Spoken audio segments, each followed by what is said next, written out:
학개 2장 1절에서 9절입니다. 일곱째 달 곧 그 달 21일에 여호와의 말씀이 선지자 학개에게 임하니라.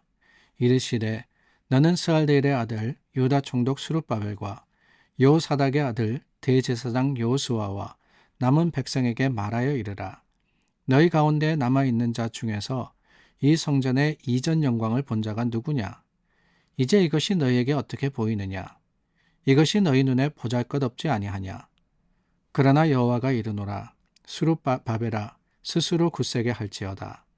여호사닥의 아들 대제사장 여호수아야 스스로 굳세게 할지어다. 여호와의 말이니라. 이 땅 모든 백성아 스스로 굳세게 하여 일할지어다. 내가 너희와 함께 하노라. 만군의 여호와의 말이니라. 너희가 애굽에서 나올 때에 내가 너희와 언약한 말과 나의 영이 계속하여 너희 가운데 머물러 있나니 너희는 두려워하지 말지어다. 만군의 여호와가 이같이 말하노라.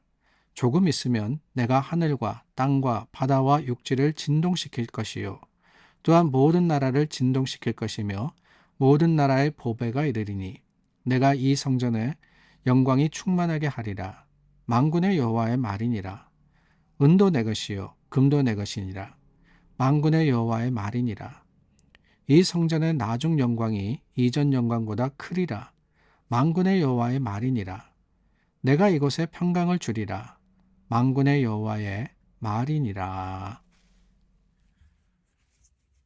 하나님께서 어느 순간 우선순위를 잃어버린 예루살렘 백성에게 하나님의 선지자를 보내셨습니다. 학개를 통해서 무엇이 중요한지를 점검하고 그 중요한 것, 하나님의 맡겨주신 사명, 하나님께서 이스라엘을 회복시키신 이유는 다름이 아니었다라고 하는 거예요. 그들이 하나님을 바로 알고 하나님을 바로 섬기고 예배하게 하시려고 그랬던 겁니다. 그런데 그 예배를 위한 성전이 아직도 황폐해져 있는 상태에서 하나님은 그들이 공사를 멈추고 자신들의 이익을 위해서 집을 짓고 그리고 생활을 하는 것, 그것이 하나님 보시기에 잘못된 것이다 라는 것을 일깨워 주시려고 이 선지자를 보내십니다. 학개와 스가랴를 통해서 무엇보다도 하나님의 성전 중심의 삶이 중요하기 때문에 그 성전을 완공하라라고 명령하신 것이지요. 사실 형편이 나아진 것은 아닙니다. 16년 동안 성전 재건이 멈춰 있었다라고 말씀을 드렸는데 그러면 그동안 어떤 형편이 좋아졌고 방해하는 사람들이 없어졌느냐? 아니에요. 여전히 이 성전 재건을 싫어하는 사람들도 있었고 여전히 이스라엘 백성들의 형편이 그렇게 좋아진 것도 아닙니다. 힘들고 어려운 상황입니다.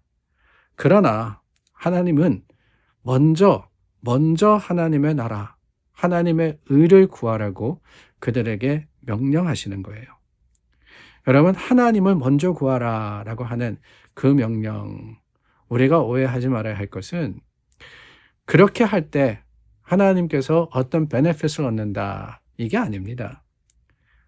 그의 나라와 그 의를 구하라 라고 하신 다음 중요한 게 그리하면 이 모든 것을 너희에게 더하시리라. 무슨 말씀입니까? 먹을 것과 마실 것과 입을 것과 이런 것들 걱정하지 마라 라고 하시면서 주신 말씀 아니에요.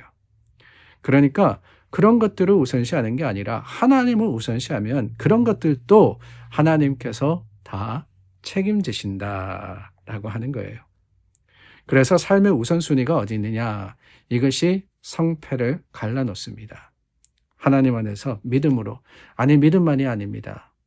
우리 인생의 성공을 위해서 하나님을 찾고 구할 때 주님께서 능력이 되어주시고 주님께서 힘이 되어주시는 겁니다.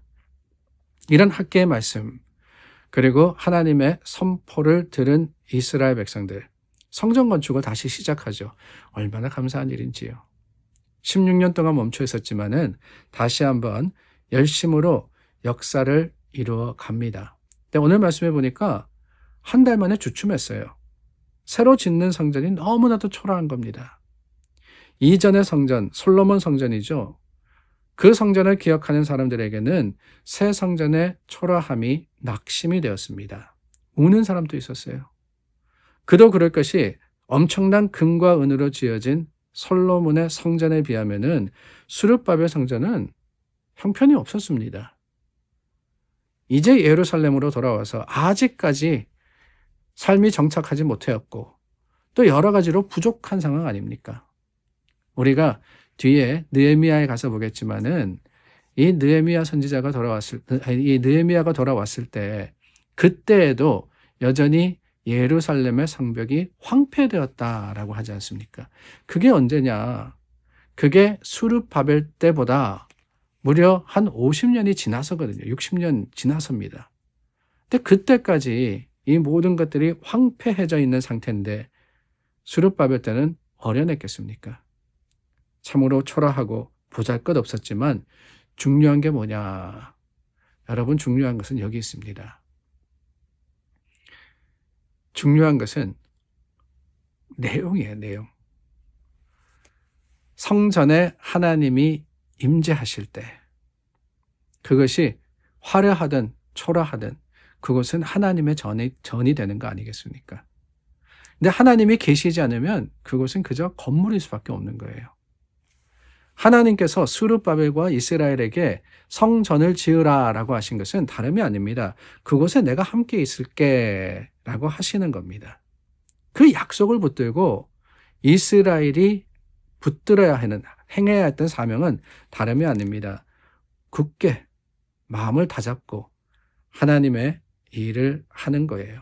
4절 말씀에 보니까 스스로 굳세게 할지어다 라고 하나님께서 권면하십니다. 스룹바벨에게, 제사장들에게, 그리고 백성들에게 굳세게 일해라. 흔들리지 마라 라고 하는 겁니다. 세상의 형편은 바뀌어요. 사정을 보면은 할 수 없습니다. 우리가 하나님의 일을 할 때도 마찬가지 아닙니까? 이런저런 일들 가운데 주님의 나라, 교회를 위해서 봉사하고 사역하는 게 참 힘듭니다. 물질적으로도 어렵고요. 시간적으로도 힘들 때가 있습니다. 그것만이 아닙니다. 주님의 일을 하려고 하면은 반대하는 사람들도 있고요. 다른 생각을 가진 이들도 반드시 있을 수밖에 없습니다. 어려워요. 그러나 하나님의 뜻이라면은 우리가 어떻게 하느냐? 마음을 굳세게 하는 거예요. 마음을 굳세게 붙잡습니다. 하나님 안에서 하나님의 일이 이루어지고 있음을 확신하는 거예요. 그리고는 두려워하지 말아야 됩니다. 5절 말씀해 보니까 너희는 두려워하지 말지어다 라고 했습니다. 왜요? 모든 문제가 해결돼서 그랬습니까? 아니죠. 여전히 어렵습니다. 여전히 힘듭니다. 스룹바벨이 성전 재건을 다시 시작했을 때 모든 것이 좋아졌다라고 하지 않아요. 여전히 힘들고 여전히 어려운 상황이지만 두려워하지 않고 하나님 안에서 주님의 약속을 붙들 때 하나님은 믿음의 승리를 주시는 겁니다. 하나님이 주시는 마음이 무엇이겠습니까? 여러분, 하나님이 우리에게 두려움을 주시겠어요? 하나님께서 우리에게 걱정과 근심을 주시겠습니까? 아니죠. 하나님의 말씀 붙들고 주님의 뜻을 행하는 자들에게는 하나님은 담대함을 주십니다. 그 담대함이 오늘 우리에게 두려워하거나 염려하거나 걱정하지 않는 확신이 될 수 있기를 바라고, 그러므로 어느 순간이든 주님의 약속 붙드는 자들에게 하나님은 반드시 이기게 하시고 이루어 주실 것을 확신하시기를 바랍니다. 사랑하는 여러분, 오늘도 바쁜 하루가 될 거예요. 오늘도 여러 가지 분주한 일들이 많을 겁니다. 그러나 기억하십시오. 하나님께서 우리의 약속이 되어주시고 그 풍성함으로 임하실 때 약속의 완성을 이루어 주실 것을 확신하여서 믿음으로 나아가시는 여러분들 되시기를 예수님의 이름으로 축원합니다. 기도하겠습니다. 참 좋으신 하나님, 하나님의 약속 붙들 때 우리의 마음이 담대하게 하시고 하나님을 믿는 믿음으로써 승리로 인도하여 주시옵소서.